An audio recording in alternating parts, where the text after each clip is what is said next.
자, 말씀드렸던 대로 오늘이 여섯 번째 강의면서도 강의로는 이제 일곱 번째가 되겠습니다. 주제를 나누다 보니까. 그리고 오늘은 이제 원래는 그 강의 주제가 좀 다르기 때문에 7강, 8강으로 나눠서 공부해야 될 내용인데 또 분량이 이제 상대적으로 많지 않습니다. 그래서 7강으로 두 개 묶어서 오늘은 중간에 쉼 없이 한 타임으로 이렇게 공부를 하도록 하겠습니다.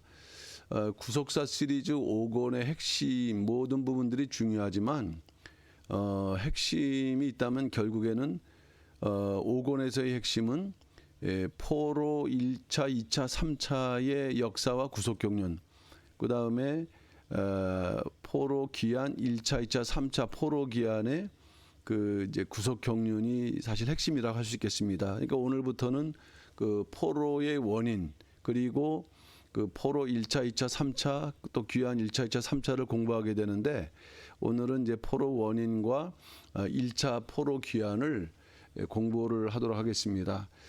구속사 시리즈 전체적인 면에서 보게 되면은 이 바벨론 포로가 여기서 끝나지 않고 그 11권을 가게 되면은 이제 에스겔 성전이 등장하거든요. 에스겔 성전은 그 포로 귀한 그 당시에 에스겔이 계시를 받은 내용을 그 내용으로 하기 때문에 이 포로 내용과 또는 포로 귀한 내용과도 그 아주 밀접한 연관이 있고요.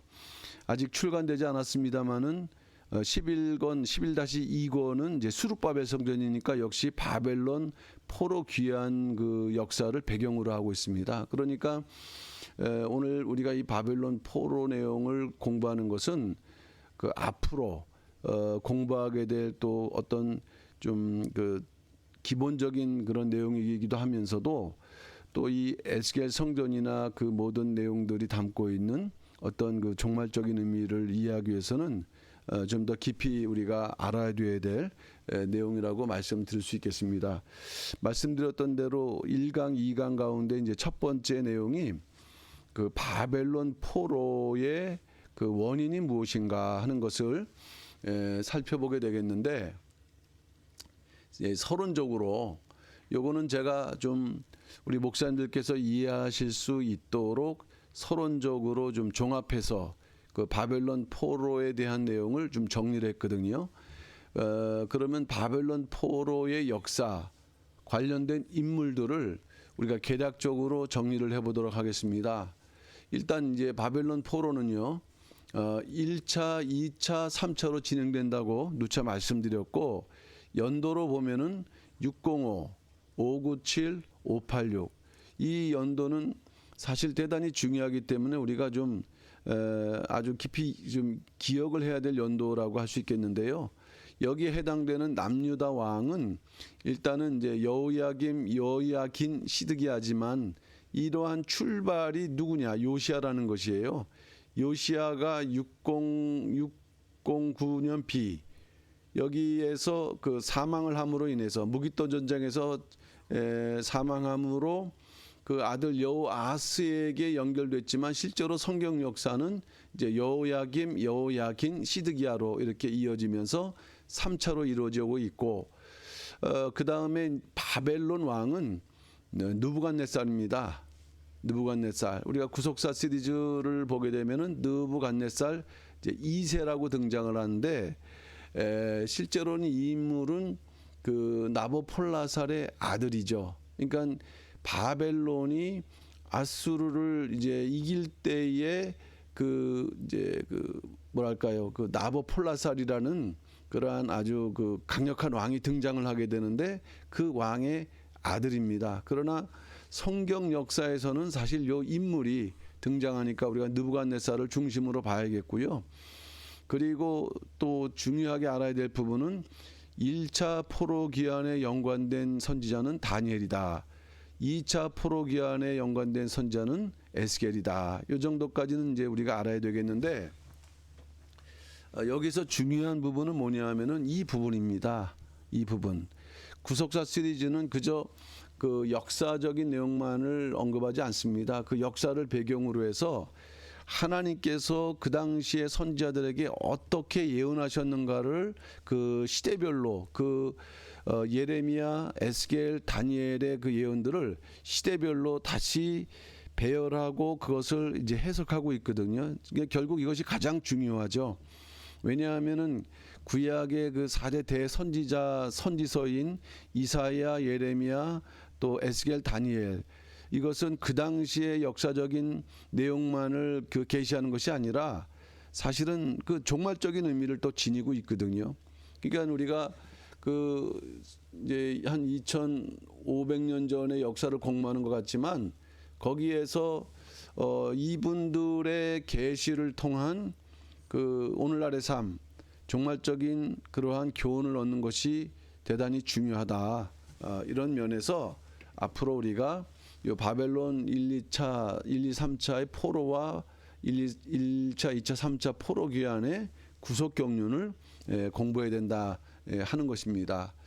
그러면 이제 두 번째로 알아야 될 것은 그 당시 그 국제 정세가 어떻게 됐는가를 좀 우리가 아셔야 됩니다. 이 나라들이 이제 부딪히면서 전쟁이 이루어지고 포로로 이루어지는데 이러한 그 당시의 상황을 이해를 할 때 성경적인 이해를 우리가 좀 더 깊이 할 수가 있습니다. 간략하게 그 당시 근동 지역을 중근동 지역을 이제 이렇게 그림으로 사실 그런데 뭐 정확하지는 않습니다만은 이 지역이 이제 애굽, 아프리카 이제 윗부분 북쪽에 있는 애굽 지역, 나일강 유역의 그 지역을 말씀하고 있다면은 이것이 바로 이제 팔레스타인 지역으로서 이스라엘 그 남조 유다와 북조 이스라엘의 그 지역이겠고요.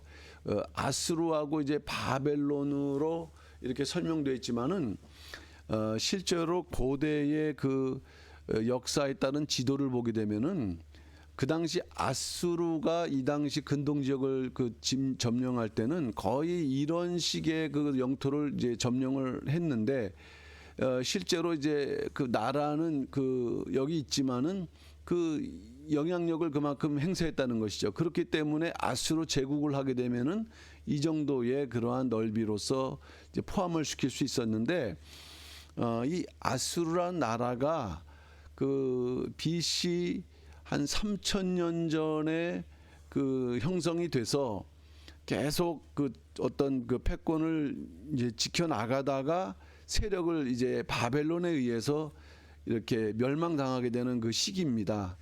여기가 이제 바벨론이죠. 오늘날 이라크 지역. 그러니까는 이라크 지역인데 이 바벨론은 오히려 성경적인 역사가 많죠. 성경적인 역사를 보게 되면은 창세기 10장 10절 말씀을 볼 때도 그 시날 땅에서 그 바벨탑 사건이 시작되지 않습니까? 그러니까 그 후손들, 게다가 요한계시록 17장을 보게 되면은 그 바벨론 음료가 등장하기 때문에 성경적으로 이 바벨론이라는 역사는 심판받을 역사지만 때때로는 하나님의 그 도구로 또 사용된다는 것입니다. 그러니까는 아수르가 패권을 잡았지만은 그 당시에 그 아수르의 속국 정도로 위치했던 이 바벨론이 이제 아까 말씀드렸던 이 나보 폴라살이라는 인물에 의해서 신 바벨론으로 등장하게 되면서 결국 608년에 아수르를 멸망시킨다라는 것이 그 당시에 그 이제 국제 정세였는데 요거를 조금 이제 구체적으로 말씀드리면 BC 3000년 아수르가 이제 발흥하고 쇠퇴했다. 우리가 그 세계사를 공부하다 보면은 함무라비 법전, 그것이 BC 한 2000년 전에 아주 그 성경에도 영향을 끼칠 만큼의 유명한 법전인데 그게 바로 아수르 나라에서 이루어진 것이죠. 그러다가 바벨론 역시도 그 역사가 오래됐지만은 이 아수르의 권한 세력에 밀려서 그 티그리스 이라크 오늘 이라크 지역에 이렇게 속국처럼 있었다가요 622년 신바벨론으로 등장한다는 것입니다. 신바벨론으로 등장하면서 이제 아수르를 뭔가 몰아내면서 패권을 차지하려고 할 때 이제 이 그 신바벨론 이 세력은 그 아수르뿐만 아니라 애굽까지 미치는 것이죠. 왜냐하면 그 지역을 패권을 잡기 위해서는 애굽까지 이제 그 점령을 사실 해야 되기 때문인 것이거든요. 이제 그런 가운데 성경 역사에서 요시야가 609년 그 죽임을 당한다. 이때는 어떤 일이냐면은 이제 그 아수르가 있고 바벨론이 있지 않습니까? 근데 바벨론이 커져가는 것을 애굽이 우려했다.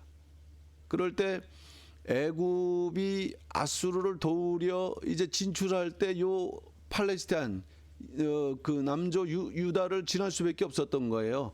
그때 요시야가 그 길을 열어주지 않은 것이죠. 왜냐하면은 요시야는 그동안에 아수르의 그 공격을 많이 침공을 당했던 터라 이제 이 애굽이 아수르 도와주는 것을 원치 않았거든요. 그러나 하나님께서 이제 아수르를 물리치고 또 신바벨론을 세우는 것에 대한 하나님 섭리를 또 이 요시야는 알지 못했던 것이죠.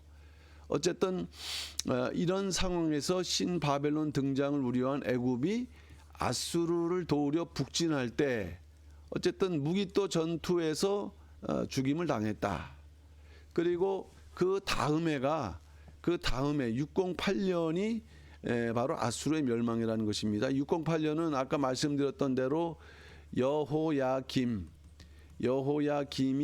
왕이 된 해가 되는 거거든요. 그러니까 그 당시에 여호야김이 왕이 될 때 우리 오늘날로 정세로 말하면은 뭐 중국이든 러시아든 큰 나라 하나가 이제 그 멸망하면서 국제 정세의 흐름이 바뀌고 있는 아주 이 긴박한 때였다는 것이에요. 근데 비해서 이 유다라는 나라는 정말 정신을 못 차렸던 것이죠. 그러다가 아수르가 멸망을 당했고요. 요 바벨론이 이제 지역을 넓히면서 애굽으로 공격을 갑니다. 그것이 갈그미스 전투라 그랬죠. 갈그미스 전투에서 승리를 하고 돌아오는 와중에 남유다를 침공한 것이 605년이고 이때 포로로 끌고 가면서 이게 1차 포로가 된다 이 말씀입니다. 이것이 그 당시에 그 근동 지방의 정세라고 이렇게 말씀드릴 수가 있겠습니다. 자, 그러면 이제 첫 번째 챕터로 남유다의 비참한 최후, 이러한 그 아수르 멸망거도로 신바벨론의 부상, 그리고 애굽 역시도 멸망하지는 않습니다만은 이제 그 바벨론의 속국으로 뭐 식민지로 이렇게 전락하는 이러한 때에 남유다는 참으로 비참한 최후를 맞이하게 되었다는 것입니다. 그동안에 말씀드렸던 것을 간략하게 설명드리면은 요아스 왕이죠. 애굽으로 붙잡혀갔다. 요아스의 셋째 아들이었고 그 요아스를 이어서 그 국민들의 그 기대를 받았던 왕이지만은 너무나도 교만했고 자기만을 알았던 애굽조차도 이거는 그 자기들이 왕을 세웠지만은 아니다 싶으니까 붙잡아 가서 애굽에서 죽였어요. 여호야김 둘째 아들입니다. 요시야의 둘째 아들. 근데 이 여호야김의 문제는 친애굽 정책이라는 거예요. 그러니까 오늘날 우리나라 정세에서도 뭐 친미냐 뭐 친중이냐 이런 것처럼 이 하나님의 그 섭리를 알지 못하고 습관대로 가까운 친애굽 정책을 펼치는 것이 이 바벨론으로 하여금 대단한 이제 분노를 일으키는 거죠. 그러니까 포로로 끌고 갔습니다. 이거는 이제 605년에 이제 포로로 끌려갔지만은 왕을 끌고 간 것은 3년 뒤 602년이었어요. 여전히 친애굽 정책을 펼치고 있었기 때문에. 그런데 이제 다시 돌아왔지만 바로 풀려나서 다시 돌아왔지만 여전히 친애굽이기 때문에 이제 갈대아군이 597년에 공격을 할 때 완전히 예루살렘에서 성 밖에 아주 처참하게 죽이는 그런 비참한 최후를 맞게 됩니다. 그 다음에 세 번째가 여호야긴이죠. 597년 여호야김의 아들이라는 것을 알고 있습니다. 단 3개월 10일 만에 그 이제 왕위를 마치고서 포로로 끌려갔지만은 이때는 상당히 예우를 받았다. 그것은 뭐냐면은 그 항거하다가 끌려간 게 아니라 하나님의 그 말씀에 따른 그 이제 포로가 되기 때문에 나중에 이 여호야긴은 그 구속사의 큰 교두보로서의 역할을 감당하게 된다라는 것입니다. 유일하게 바벨론의 하나님 명령대로 이 항복한 왕이고, 시드기야 마지막 왕이죠. 20대 왕.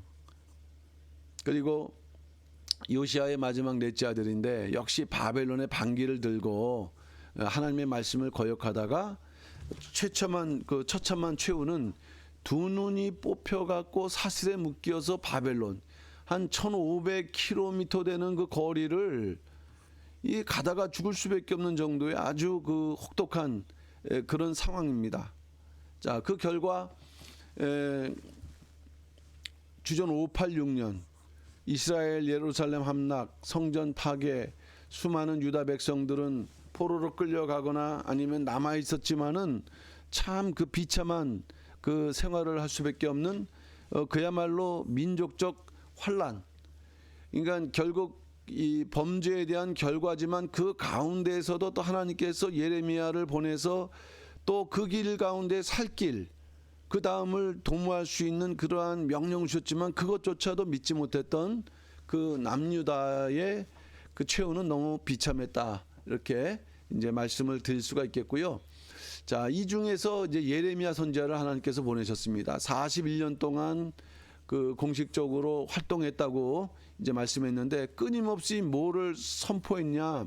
바벨론 항복을 선포했다. 바벨론 항복을 선포했다. 그러니까 일제 36년 동안에 만약에 일제 항복하라 이러면 그 매국노죠. 좀 그런 느낌을 받을 수 있었어요. 그 당시 사람들은. 그렇지만 예레미야가 하나님의 참된 선지자라는 것을 먼저 알아봤어야 됐던 것이죠. 그러니까 스스로 자멸하기를 결정한 겁니다. 어쨌든 하나님의 계획 딱 70년 동안 이것도 이미 예레미야를 통해서 선포하신 말씀이에요. 70년 기한. 그리고 다시 돌아온다. 근데 이제 요 바사왕 고레스에 대한 예언도 이미 이사야서에 예언되어 있었다는 것을 우리가 주목을 해야 됩니다. 이사야서에 예언되어 있다.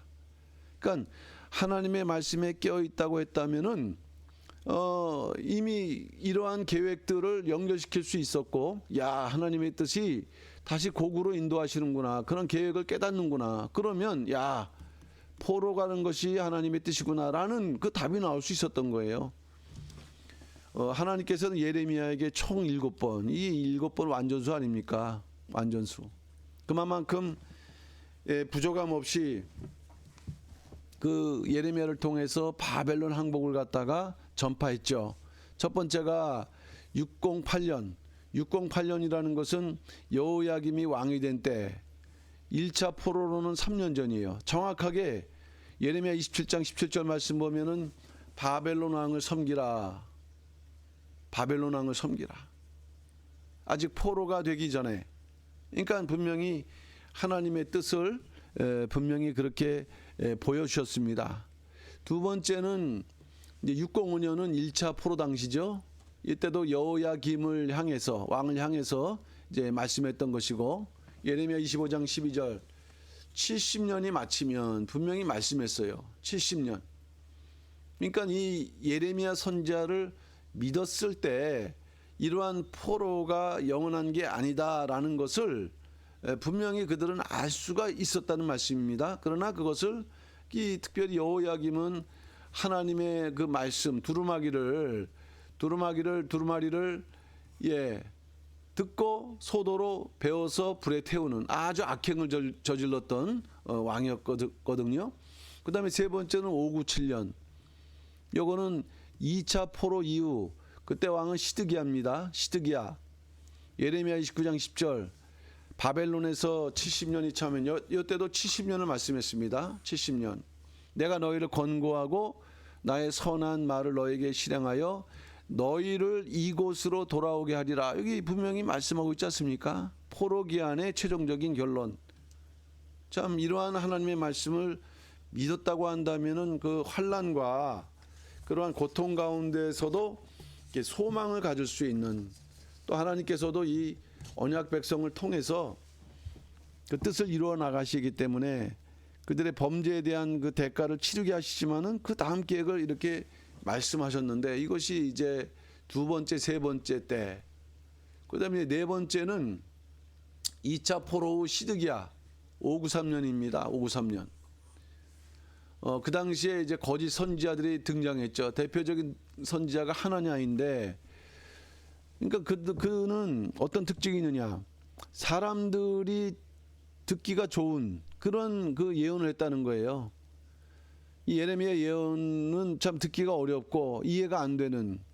근데 비해서 하나냐는 그 당시에 소망을 주는 것 같은, 그러나 거짓 예언이라는 거죠. 이러한 거짓 예언을 통해서 그 사람들의 마음을 이렇게 오히려 흔들리겠죠. 그렇지만 예레미야는 분명히 누구든지 바벨론 왕의 멍에를 매지 않는 자는 진멸당할 것이다 라는 그 행동 예언, 나중에 공부하겠습니다마는 에스겔은 에스겔이 아니죠. 이러한 행동 예언이라는 것은 이제 에스겔이라는 그 선자를 통해서 완성되는 부분이 있는데, 이 행동을 통해서 그 하나님의 예언을 보여줄 때 예레미야 역시도 뭔가 이 어떤 자신의 그러한 행위를 통해서 하나님의 뜻을 전하는, 참으로 비운의 참 생애 자체가 참 힘든 그러한 이제 그 예언을 보여줬는데, 이게 어떤 행동 예언이야? 하나냐가 나무 멍에를 깨뜨리니까 그 이제 쇠멍에, 이 하나님의 명령이었죠.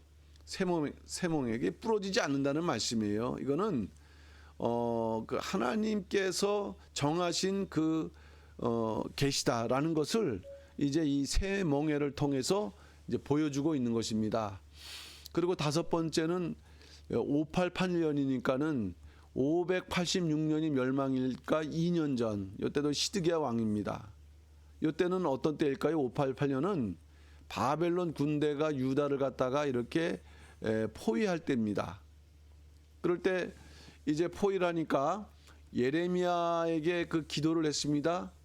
기도를 하면서 그 당시에 또 애굽 바로에게 그 군대 요청을 하면서 바로가 출동을 하다 보니까는 잠시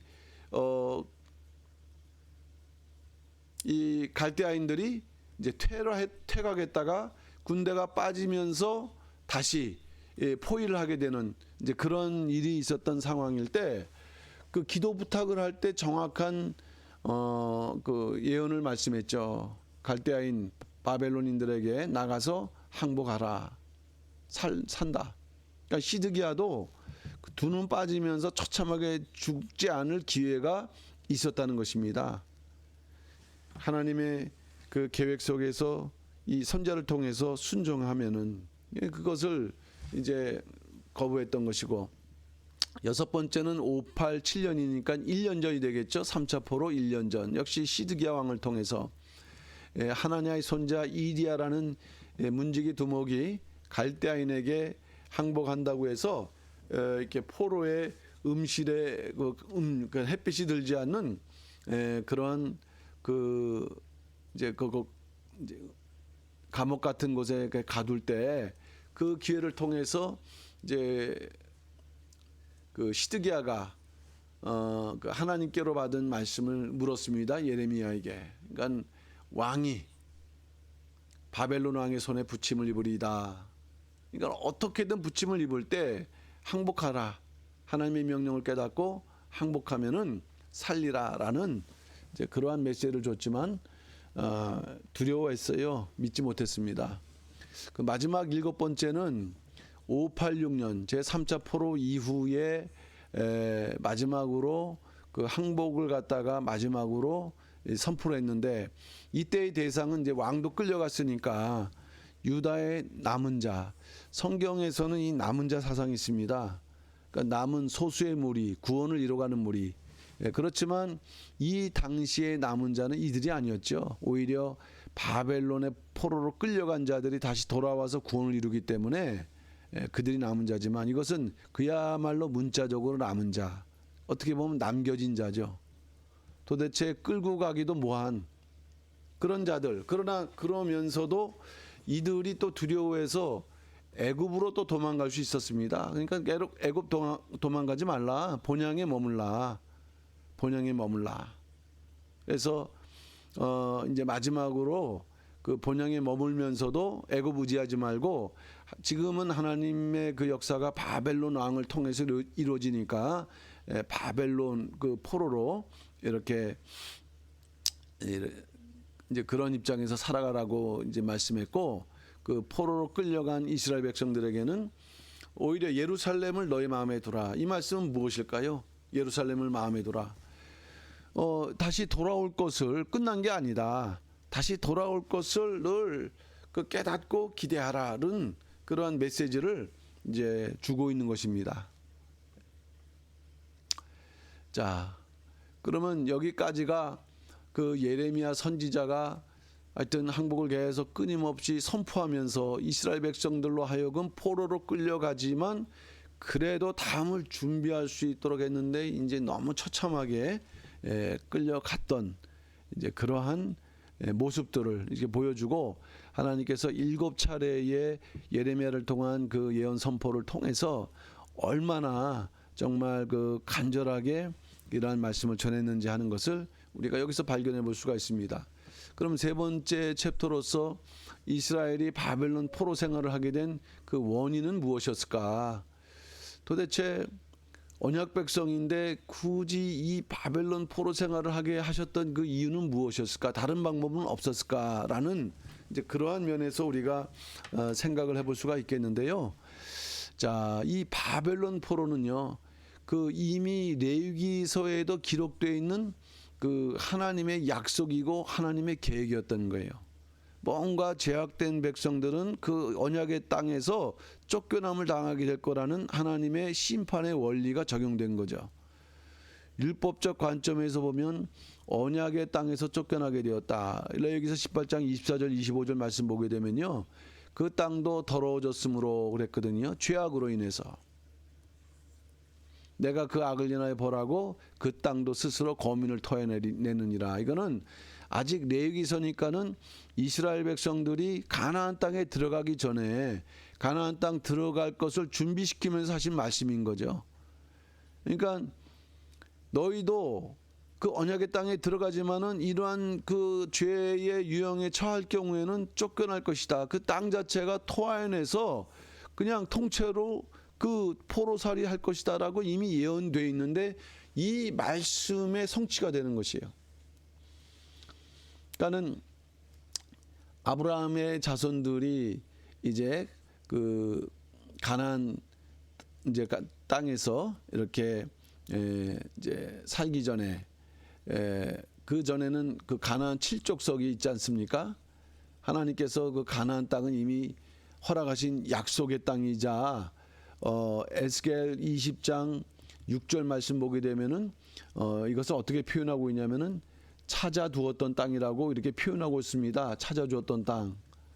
그러니까 하나님께서 오래전부터 구속 경륜을 이루기 위해서 약속하신 땅이고 때가 되니까 이제 언약 백성을 세우려다 보니까 그 가나안 족속들을 쫓아냈는데 그 명분이 뭐냐? 이러한 원리였어요. 죄로 인해서 가나안 족속의 죄에 대한 심판으로서 그들을 쫓아내고, 그런데 놀랍게도 언약 백성들, 언약을 알고 있는 백성들도 여전히 그 가나안 족속이 그 땅을 더럽힌 죄처럼 심판을 당해서 결국에는 이제 바벨론으로 쫓겨나는 그러한 일을 이제 당하게 됐던 것이죠. 이것을 예레미야 선지자는요, 하나님의 그 계시를 통해서 그 두 가지로 정확하게 그 원인을 선포하고 있습니다. 그것이 예레미야 2장 13절 말씀인데, 내 백성, 언약 백성이죠, 두 가지 악이라 했습니다. 곧 생수의 근원되는 나를 버린 것, 이게 첫 번째죠. 두 번째는 스스로 웅덩이를 판 것. 그러니까 물을 저축치 못할 터진 웅덩이라고 그랬는데 웅덩이를 파긴 팠겠는데 그 역할을 못하는 것이에요. 물, 생명수를 유지할 수 없는 구멍난 터진 웅덩이. 자, 무슨 의미일까요? 첫 번째로 생수의 근원되는 하나님을 버린 것은 바로 하나님을 아주 멸시하고 믿지 않는 그런 죄악이 근본적인 죄악이죠. 10계명으로 말하면 1계명에서 4계명을 어긴 것인데, 두 번째 스스로 웅덩이를 팠다고 그랬습니다. 스스로 하나님의 명령에 순종하는 삶이 아니라 스스로 자아가 있는 거죠. 자기 나름대로의 그러한 길을 파는데, 그게 뭘 얘기합니까? 다른 신을 섬기는 우상 숭배의 죄를 졌던 거예요. 다른 신을 섬기는. 나중에 우리가 그 에스겔 그 요한 그 에스겔서에 나타난 그 내용을 보게 되면은 어느 정도까지 우상 숭배가 만연했냐면요. 이제 성전, 에스겔 8장이죠. 성전 안에서, 그것도 성전 본관이 있고 여기가 동쪽이라고 한다면은 이 태양을 바라보면서 25명의 제사장들이 태양을 바라보면서, 25명이라는 숫자를 얘기하는 것은 대제사장과 24명의 그 지도급 제사장들, 그러니까 모든 제사장들이 하나님의 면전에서 등지고 태양을 숭배하는 그런 일이 바로 이 당시에 성전 안에서까지 있었던 거예요. 그러니까 하나님이 정말 많이 참으셨다는 것이 더 맞죠. 우상 숭배의 죄. 하나님께서는 이제 약속의 땅 가나안에서 그 새로운 법을 주시고 그 법대로 살기를 원하셨다. 나의 규례를 지키고 그대로 행하라. 나의 법도를 또 그대로 행하라. 이러한 명령을 주셨는데, 법대로 살지 못할지언정 거기다가 뭐합니까? 우상 숭배의 죄를 지었다, 이런 말씀이에요.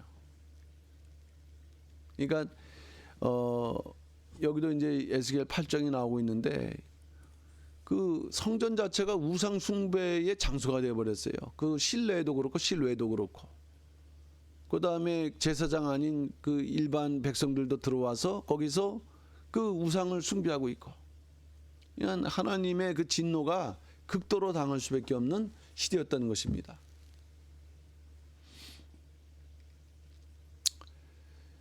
자, 이러한 멸망을 앞두고 하나님께서는 예레미야에게 계속 이제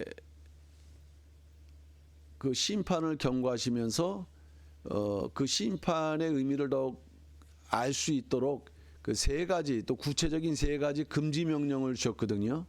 이것은 내가 심판할 거다라는 것을 좀 더 정확하게 인식할 수 있는, 인식하게 하는 그러한 그 이제 명령이 되는데, 그것은 이제 뭐냐면은 그 아내를 취하지 말라, 자녀를 두지 말라. 이게 이제 포로로 끌려가지 않습니까? 아내를 취하게 되면은 또 여러 가지 아내를 돌보아야 되고 올바르고 하나님의 심판에 대응을 할 수 없는 거 아니겠어요?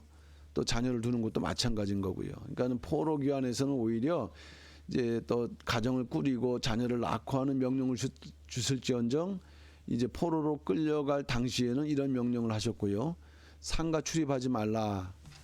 왜 상가 출입하지 말라냐면은 앞으로 모든 집이 상가집이 될 것이기에 그것을 이제 말씀한 거예요. 누구만이 슬픔을 당하는 것이 아니다. 반대로 또 결혼식도 마찬가지였어요. 예레미야에게는 이 결혼식도 그 출입하지 말라. 그러면 결혼식이라는 거는 새로운 출발, 새로운 어떤 그 생활에 대한 기대인데, 이 혼인집을 출입 금지한 거는 예레미야가 결혼식 잔치에 참여함으로 인해서 이상한 메시지를 줄 수도 있다. 그것은 유다 사회가 계속 유지될 수 있다는 것을 생각하게 하고, 그러니까 뭔가 모순된다는 거죠. 앞뒤 다르다는 거예요. 멸망한다고 얘기하면서 또 혼인 뭐 이렇게 참석해서 축하한다는 것은 이 유다 멸망의 메시지가 거짓이다라는 그런 잘못된 그런 메시지를 이렇게 줄 수가 있었기 때문인 거죠. 또 하나님께서는 이제 깨어진 오지병의 비유로 우상 숭배의 대가로 패망할 것을 이제 멸망을 경고하셨는데, 그 당시에 흰논 골짜기는 그 당시 유대인들에게 화장터로 사용되었다. 오지병, 이제 옹기, 그걸 갖다가 깨트렸다라는 의미는 유다의 재앙이 너무 커서 이 화장터로 사용된 그곳에 시체가 묻히지 못하고 거기서 깨졌으니까요. 짐승의 먹이가 될 수밖에 없는 처참한 그 결과가 있을 것이다라는 이제 경고의 메시지였던 것이죠. 그러니까 이 흰놈 골짜기에서 오지병을 깨뜨리는 행동 예언을 통해 갖고 예루살렘이 생지옥이 될 것이다. 얼마 전에 그 코로나로 인해 갖고요. 코로나로 인해서 인도, 오늘날도 인도는 참 다른 나라에 비해서 그 상당히 그 이 코로나에 고통을 당하고 있는데 뭐 백신은 물론이고 또 화장할 수 있는 장소가 없으니까 그냥 그 뭐 인더스 강이나 뭐 겐지스 강이나 거기다가 그 시체를 갖다 버릴 정도로 태울 나무도 없고 장소도 없고 그리고 병원에서 이제 뭐 처참한 그러한 하여튼 그야말로 생지옥. 예. 우리나라 같은 경우에는 그렇지는 않지만 말이죠. 어쨌든 이러한 재앙으로 참 이런 생지옥 같은 것이 뭐 올 수 있다라는 것을 이렇게 간접적으로 경험하게 하시는 게 아닌가 싶습니다. 두 번째, 우상 숭배의 죄와 더불어서 이스라엘 백성들이 이렇게 포로로 끌려가게 되는 그런 가장 큰 죄악은 뭐냐? 안식일과 안식년 이행하지 않는 죄였다라는 것입니다. 이 안식일 준수, 안식년, 성경에서 사실 안식년을 순종했다라는 것은 나타나 있지 않아요. 안식일은 또 순종하지 못하다 했지만은 어쨌거나 하나님께서는 말씀하셨기 때문에 안식년까지도 이제 보셨고 그걸 계산해서 어쨌든 그 70년 속에 다 담아두셨는데 안식일 준수는 율법에 대한 순종 불순종, 오늘날 우리가 주의를 지키는 것과도 이제 마찬가지인 거죠. 축복과 저주를 가름하는 분기점이다. 우리가 6일 살다가 하나님 앞에 이제 7일째 나왔었을 때 하나님께서는 자기 백성을 거룩하게 하시는 그런 한 날이고 또 나와서 하나님을 더욱더 새롭게 하는 그런 방법으로 영원한 안식으로 나아갈 수 있도록 하나님께서 말씀하셨는데 이것을 순종하지 않는 명령을 불순종할 뿐만 아니라 더불어서 거룩을 상실해 나가는 그런 죄악들. 그 예루살렘 성문은요 12개입니다. 12개. 느헤미야는 10개 있고 또 열왕기 우리가 하를 보게 되면 2개가 이렇게 포함되어 있으므로 12개의 성문이 있는 것을 성경에서 기록을 하고 있는데 또 여기에 대해서도 안식일 지킬 것에 대해서 예레미야는 경고를 했다. 당시 안식일이 지켜지지 않는 것을 이제 반증했고요. 그 다음에 에스겔 선지자도 그 훗날에 에스겔 선지자는 이제 2차 포로로 끌려간 그런 선지자지만은 그 당시에 그 원인을 이제 말씀하고 있는 거예요. 패망의 원인이 안식일을 지키지 않았던 것이에요. 그러니까 우상 숭배하는 정신이니까 불신앙이니까는 그 마음에 하나님의 말씀이 없는 거죠. 안식일을 아주 가볍게 생각하고 하나님의 것을 가볍게 생각할수록 하나님 역시도 우리를 뭐 중요하게 여기지 않으신다는 것이 뭐 성경의 가르침입니다. 이 안식년은 사실 아까도 말씀드렸던 것처럼 7년 만에 7년째의 땅을 하루 한 해 쉬게 하는 그러한 규례이기 때문에 이게 성경에 지켜졌다라는 그런 규례가 나타나 있지 않습니다. 그러니까 이거 그만큼 이것이 지켜지기가 이제 힘들다는 것을 말씀하는 것이죠. 7년의 땅을 쉬게 하라. 그럼 1년을 갖다가 일을 안 하면은 그 다음에 어떻게 될 거냐? 그거 다 말씀하셨어요. 근데 두 가지죠. 믿지 못하는 거. 또는 이 1년 동안 벌 걸 갖다가 쉰다. 그 일을 한다라는 그런 욕심이 있었던 것이에요. 이때는 특별히 동족이 종이었다고 한다면은 7년째는 자유케 하라. 서로 언약된 백성이니까 형편에 따라서 종으로 쓸 수는 있으나 계속적으로 종으로 쓰는 것을 허락지 않으셨고 7년째는 자유케 하라고 하셨는데 이런 것을 지키지 못하는 거, 믿지 못하고 역대하 36장 21절 이에 토지가 황무하여 안식년 누림같이 안식하여 하나님께서 강제적으로 안식일을 이렇게 안식년을 지키게 하셨다라는 말씀이 되겠습니다. 그 아까도 여러 가지 지켜야 될 안식년에 지켜야 될 규례가 있지만은 그 이스라엘 백성들에게는 분명히 동족 그 히브리 사람이 종이면은 6년 동안 부릴 수밖에 없다라는 것이 이제 되어 있는데 어떤 일이 있었냐면은 바벨론이 3차로 포로돼서 성을 이렇게 포위하고 있었을 때 예레미야 34장 8절 10절 말씀 보면 시드기야가 잠시 노비들을 자유케 하는 명령을 선포하거든요. 이게 어떤 의미냐 하면은 우리가 그 안식년을 계산해 보게 되면은 그 당시 591년, 590년이 여기 그 당시에 안식년이었습니다. 요것이 계산해 보면 그러면 3차로 쳐들어왔을 때 포위가 시작된 것이 BC 588년이니까 이 588년은 안식년이 아니에요.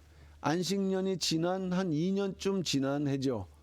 그런데 왜 이 시드기야가 노비를 자유케 하라고 했냐 하면은 뭔가 그 당시에 이 안식년에 대한 규례를 그는 좀 이렇게 마음속에 두었고 그러면서 이런 그 위기가 우리가 율법을 지키지 않았구나라고 하면서 그것을 잠시 실행하는 것 같았으나 그러나 이제 애굽 군대로 말미암아 그 바벨론이 물러가는 그 사이에 이 자유케 했던 히브리 노비들을 다시 끌어다가 복종시킨 노비를 삼은 거예요. 그러니까 이러한 모습을 볼 때 이것이 아마 그 당시 이스라엘 백성들한테는 종을 내보내야 되는 실질적인 문제도 있고, 그러니까 하나님의 명령 자체를 온전히 순종하지 못했던 시대적 상황을 그대로 우리에게 이제 보여주고 있는 것입니다. 이러한 시대적 상황을 어떻게 표현하고 있느냐? 두껍게 녹슬어버린 녹슨 가마. 그러니까 더 이상은 소망이 없다. 소망이 없다. 그러나 그들 자체는 이제 하나님의 계획 가운데 아주 비참한 최후를 맞게 됐지만 하나님은 상관없이 70년간 여전히 말씀을 보내서 또 철저히 회개케 하셔갖고 그 다음에 새로운 새 시대를 여는 백성으로 하나님은 일어나가신다 한다는 것입니다. 이제 이것이 우리가 지금 공부한 내용이 바로 포로 생활의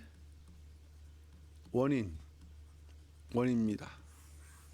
두 가지 죄라 그랬습니다.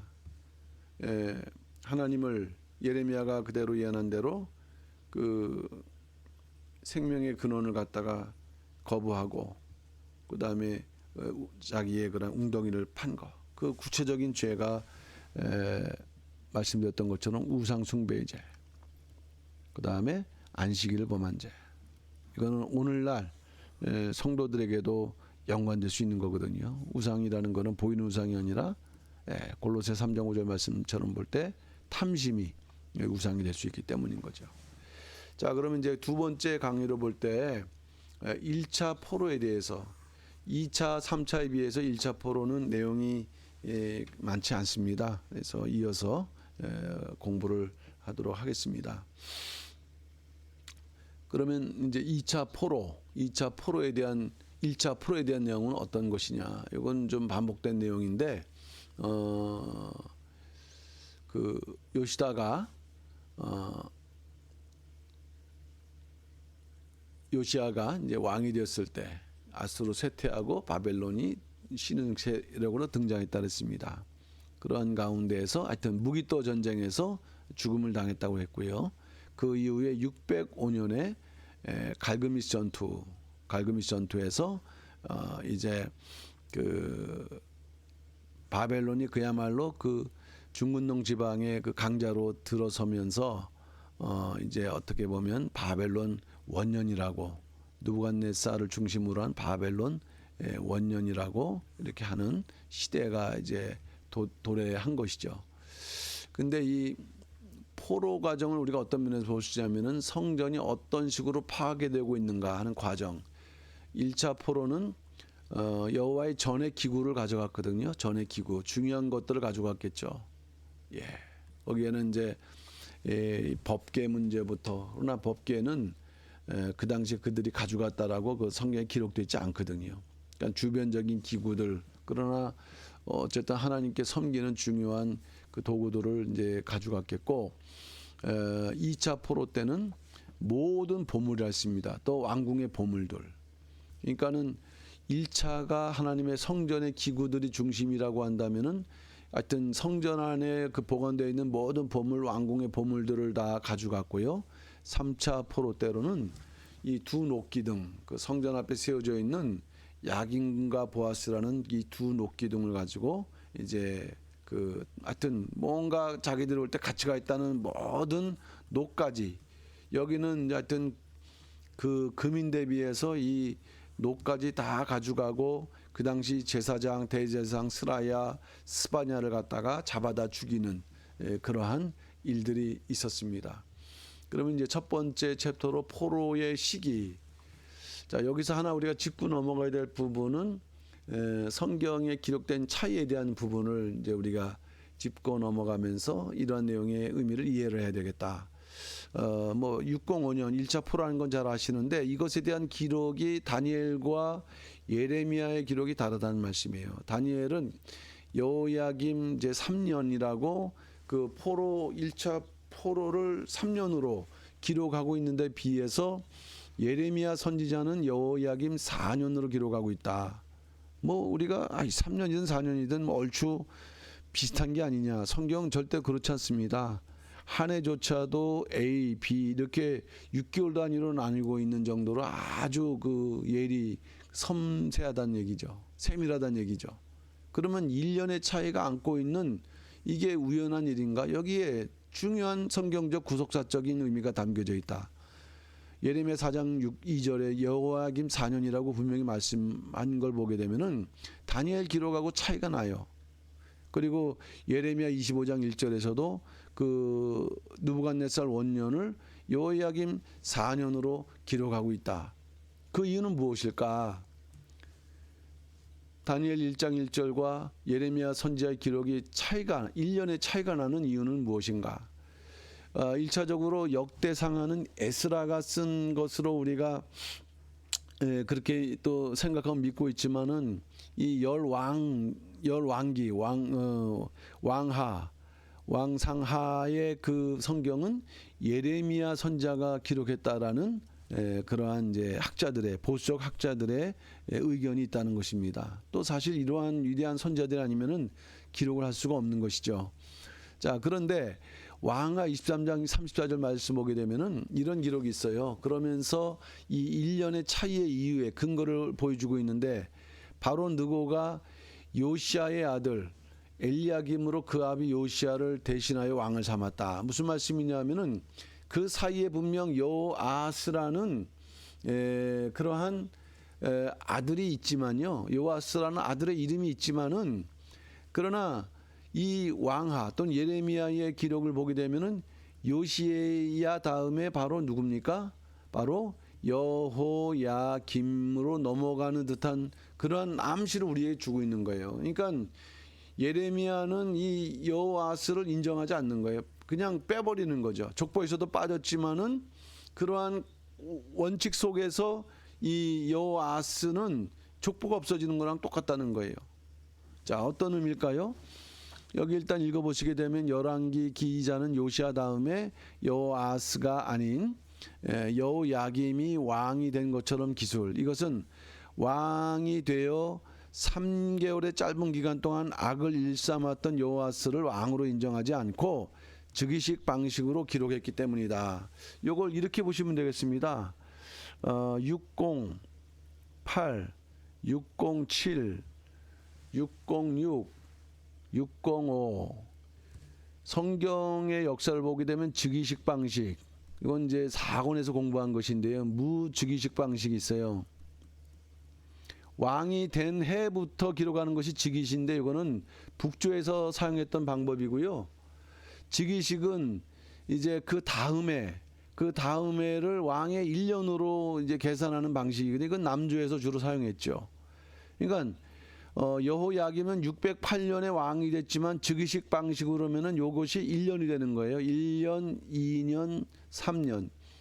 그러니까 다니엘 1장 1절에 다니엘이 그 605년을 여호야김 3년으로 기록한 것은 바로 이러한 즉위식 방식으로 기록을 했기 때문인 거예요. 608년 여호야김이 왕이 된 이후에.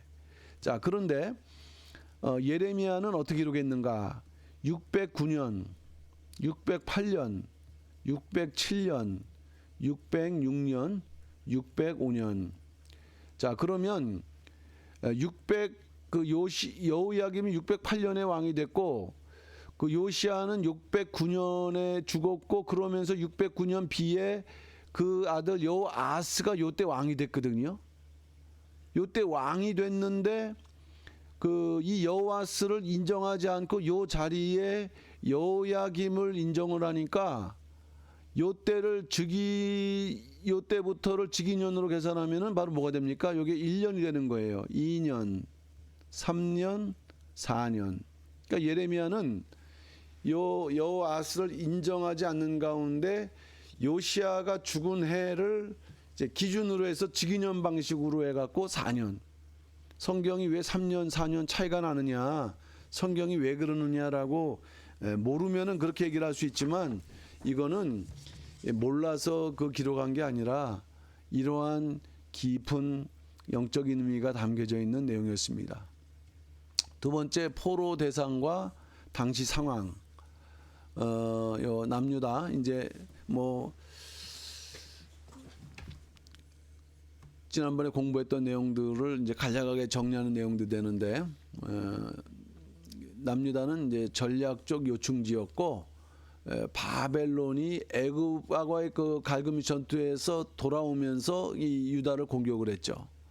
그러면서 그 돌아갈 때 바벨론으로 돌아갈 때 그냥 가지 않고 다니엘을 포함한 왕족, 귀족 몇 사람을 끌고 갔다는 말이에요. 그러니까는 1차 때는 아직 그 전면적이지 않았어요. 그 성전의 그 중요한 것만 또 가져가고 그 이후에 이제 여호야김이 즉위를 했고요. 그 다음에 이제 요것이 뭐냐면은 이제 즉위를 했고 요거는 이제 605년에 대한 이제 기록인 거죠. 그 605년에는 1차 포로가 됐고 그 다음에 605년에서 602년까지는 바벨론을 섬겼다가 배반을 해서 602년도에 이 바벨론으로 끌려가요. 여호야김이 쇠사슬로 결박을 당해서 끌려간다. 이 바벨론이 사실 머니까 그 이스라엘 남유다 주변국인 요 아람, 모압, 암몬을 갖다가 연합이라고 했지만은 이들은 결국에는 이 바벨론을 두려워하니까는 이들의 명령에 따라서 이제 바벨론과 합세해 갖고 그 남유다를 공격을 한 것이죠. 그러다가 다시 예루살렘 돌아와서 597년 11년 동안 이제 통치를 했다라고 이렇게 이제 그 당시 상황을 다시 한번 요약을 한 것이고요. 근데 어쨌든 가장 중요한 부분은 바로 이 부분이 되겠습니다. 포로 당시 선지자들의 메시지. 이게 왜 중요하냐면은 아까도 제가 서론적으로 이제 말씀을 드렸는데 이게 지금 역사만을 공부하는 게 아니거든요. 그러니까 포로 그 시대에 누구를 보냈는가, 또 누구를 통해서 어떠한 메시지를 전하게 하셨는가, 이게 사실 중요하거든요. 또 그것을 통해서 성경의 역사는 그 당시 역사만 기록한 것이 아니라 그 앞으로 훗날을 예언하고 있기 때문에 그 당시 그 포로 당시의 그 역사를 이제 공부하다 보면 우리는 입체적으로 공부할 수 있는데 일단 두 분이 메시지를 1차 포로 때는 두 분이 메시지를 전했죠. 예레미야하고 다니엘인데 예레미야는 일단은 여호야김 혹은 시드기야의 비참한 종말을 선포했고요. 어쨌든 이 예레미야가 봤던 이 여호야김은 탐남, 무지한 피를 흘림, 압박, 강포 이런 죄에 대해서 그는 이렇게 책망을 했다는 것입니다. 어쨌든 그 여호야김의 비참한 최후에 대해서도 예언을 했고 그 예언대로 실천이 됐고요. 실현이 됐고 성경의 기록은 나타나 있진 않지만요. 어쨌든 이 바벨론이 그 반바벨론 친애굽 정책을 쓰고 있는 이 저기 뭡니까 엘리야김을 여호야김을 이렇게 죽여서 시신을 갖다가 그 이제 버리는 그러한 일들이 이제 있었던 것이죠. 그러니까 예레미야의 메시지의 핵심은 그 당시 백성들에게 그 당시 하나님 뜻은 바벨론에 그 항복하는 일이다. 그 항복하는 데만 있지 않고 70년이라는 예언을 통해 갖고 다시 귀환해서 새로운 언약 백성, 언약 국가를 이룰 것이다라는 그 메시지를 이제 전하는데 이제 그 예레미야는 아주 집중을 했고요. 그에 반해서 우리는 다니엘 선지자의 메시지를 주목하셔야 됩니다. 다니엘은 무려 69년 동안, 그러니까 다니엘은 고레스까지도 영향을 미치면서 고레스가 왜 그 성전을 지으라는 그 명령을 하게 될까요? 그러니까 이거는 그 다니엘이 그 궁정 총리로서 들어가면서 역할을 했던 거예요. 그러니까 다니엘 메시지는 어마어마합니다. 그 당시에 그 예언뿐만 아니라 더 나아가 70일에 같은 것은 이 종말, 초림과 재림을 포함하는 종말에 대한. 근데 이러한 내용들을 우리가 역사적 배경을 통해서 공부를 하고 이해를 한다면은 더 이렇게 실질적으로 우리가 알 수 있겠죠. 그런데 그 중에서 1차 포로에 해당되는 예언은 요 다니엘 1장 부분이니까 우린 여기서 이제 마칠 수가 있죠. 그러면 어떤 내용이 있을까요? 느부갓네살이 통치 2년에 꿈을 꿨다. 큰 신상의 꿈을 꿨다. 이것을 다니엘이 해몽했다라는 내용이에요. 그러면 하나님께서 이 당시에 이제 포로 생활이 시작되는 이 당시에 이런 꿈을 주신 이유는 무엇인가? 그럼 다니엘이 해몽했다고 할 때 이 내용이 다니엘만 알았을까요? 그것이 그 당시에 포로 생활하는 이스라엘 백성들에게도 전파가 되면서 큰 메시지를 줄 수밖에 없다는 거예요. 그럼 어떤 내용이냐? 이거는 그 당시에 백성들에게 주는 메시지이면서도 세계 역사의 진행 과정을 통한 전 구속사적인 내용이다. 신상을 보니까 머리는 정금이고 가슴과 팔은 은이고 배와 넓적다리는 노시고 종아리와 철은 로마고 종아리는 철이고 큰 신상의 발과 발가락은 얼마는 철이고 얼마는 진흙이고 이제 이런 식으로 되어 있는데 이걸 그림으로 우리가 이렇게 그려보게 되면요 이런 식으로 구분을 해볼 수가 있습니다.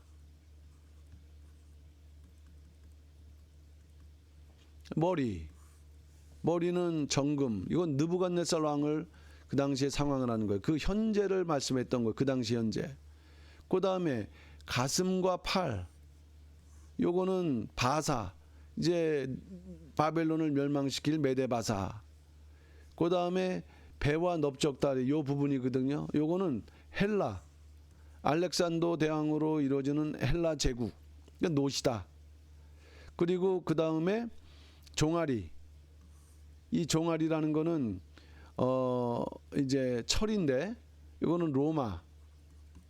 그리고 마지막으로 발하고 발가락 10개.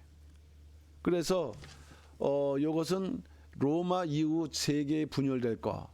그러니까 이거는 어쨌든 그 당시에서 보더라도 미래적인 것이고 오늘날 우리가 볼 때는 과거적인 것인데 이처럼 역사가 바벨론 그 다음에 바사 그리고 헬라 그 다음에 로마 그 다음에 로마가 분열되면서 많은 세계 분열이 이루어지면서 오늘날까지 오고 있다는 것이죠.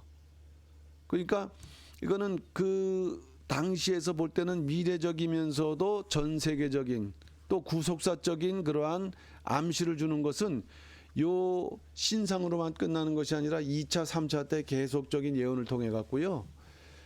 뭔가 이 하나님이 앞으로 어떻게 이루실 것이다라는 메시지입니다. 이거는 이제 정말 성도들에게 해당되는 것이지만 그 당시 성도들에게 주시는 말씀이었는데 무엇이 등장하느냐? 뜨인 돌. 이사야서 28장 16절 말씀 보게 되면 이 돌은 누구를 예표합니까? 예수 그리스도. 견고한 돌입니다. 그를 믿으면 급절하지 않는 돌이 부서지면 모래가 되죠. 이 원래 근본. 예. 근데 그 돌이 뜨였다. 이 뜨인 말인만은 게 날아다닌다는 그런 의미가 아니고요. 채석장에 큰 돌이 있으면은 필요한 만큼 이렇게 띄어낼 때 그런 의미에서 뜨인 돌이거든요. 그러니까 원래 그 돌인데 띄어내다 보니까 날카로운 거죠. 요 돌이 기초돌이라고 한다면은 요 돌은 이제 분리돼 갖고요. 뭔가 날카로운 이거는 예수 그리스도 역사지만은 특별히 그 바벨론 나라 같은 큰 신상을 부서뜨리는 이거는 그 재림 때 나타날 그 하나님 나라 재림과 하나님 나라의 상징인 것입니다. 그러니까 이미 이 신상에는요 재림의 역사가 등장하고 있다는 것입니다. 예. 그러니까 우리가 이제 1차뿐만 아니라 계속 그런 공부를 해야 되겠죠. 이제 마지막 부분입니다. 어쨌든 이러한 해석을 통해서 다니엘을 높여주셨다라는 거. 두 번째는 남유다가 현재는 포로지만은 언젠가는 바벨론도 망한다. 왜냐하면 바벨론 다음에 1번 다음에 2번 메데바사라는 것을 예언하고 있으니까 아 이게 끝이 아니구나 라는 것을 심어준 거예요. 여기에 반드시 귀환한다라는 메시지를 주셨던 거고요. 그런데 종합적으로 보니까 뜨인 돌의 역사를 통해서 예수 그리스도 재림할 때까지 역사를 예언하고 있는 거예요. 그러니까 이스라엘의 포로 귀환의 역사는 그들만의 역사가 아니라 그걸 통해서 하나님의 전 구속사를 계시하시는 또한 하나의 큰 자제, 그 시청과 교제가 된다는 그런 맥락에서 우리가 이런 공부를 하는 의미는 여기 있고 또 박윤식 원로 목사님께서 구속사 시리즈를 이렇게 집필하신다고 할 때는 이거는 아주 세밀하면서도 엄청난 넓은 그 폭을 가지고 우리에게 말씀을 해주고 있다는 것입니다. 어쨌든 우리는 이런 내용을 통해서 세계의 모든 역사 하나님의 주권 속에서 그대로 진행된다. 우리가 그 당시 포로 상황에 있다고 한다면 우리는 과연 어떤 입장에서 살아갈까? 우리는 에스겔 또는 예레미야, 다니엘 같은 소수지만은 하나님의 말씀을 붙들고 시대를 정확하게 이해하고 깨닫고 그 때에 합당한 믿음으로 살아가는 그리고 이렇게 종말을 이렇게 신령한 눈으로 바라볼 수 있는 그러한 신령한 우리 목사님들 또 우리 성도님들이 다 돼야 될 줄로 믿습니다. 자, 오늘은 여기까지 하고 다음에 이제 2차, 3차 포로에 대해서 공부를 하도록 하겠습니다. 잠깐 기도하겠습니다.